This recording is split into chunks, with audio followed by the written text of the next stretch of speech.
presented by Nikhil बेदर्दी official. आप सुन रहे हैं एजी एंटरटेनमेंट की धमाकेदार प्रस्तुति। DJ Kanchan Raj Muzaffarpur. Mix by AG recording studio. देवी की जमिया जब बिया कहा जो देवी की जमिया जब बिया कहा जो रात भर पढ़े याद रहतिया जागल रात भर पढ़े याद रहतिया जागल देवी की जमिया जब बिया कहा जो देवी की जमिया जब बिया कहा जो। आप सुन रहे हैं एजी एंटरटेनमेंट की धमाकेदार प्रस्तुति। DJ Kanchan Raj Muzaffarpur. Mix by AG recording studio. 4 बजे भोर में दिया जरा के करता रहे तैयारी मध्यम हिया तनी सधीरा कहता रहे बराबरी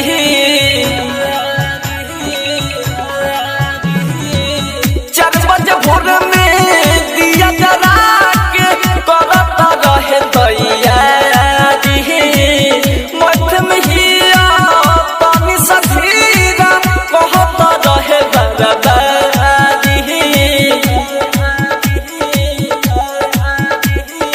पढ़त पढ़त लागे भइल पिया यार पागल देवी के जमिया जब बिया कहा जो रात भर पढ़े याद रहतिया जागल रात भर पढ़े याद रहतिया जागल देवी के जमिया जब बिया कहा जो देवी के जमिया जब बिया कहा जो। आप सुन रहे हैं एजी एंटरटेनमेंट की धमाकेदार प्रस्तुति। DJ Kanchan Raj Muzaffarpur. Mix by AG recording studio. Amit Ashiq के बाइक पर चढ़ी जात बिया मुस्का के राजा राजा धनी ना छोड़ी है पीछा पहले सबके सुना के निखिला पे दर्द के बाइक पर चढ़ी जात बिया मुस्का के राजा राजा धनी ना छोड़ी है पीछा पहले सबके सुना के इतना ना लइकाई करे पर रहे बहादुर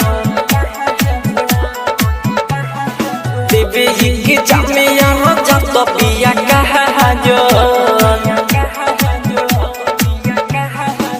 रात भर पढ़े याद रहतिया जागल रात भर पढ़े याद रहतिया जागल देवी के जमिया जब बिया कहा जो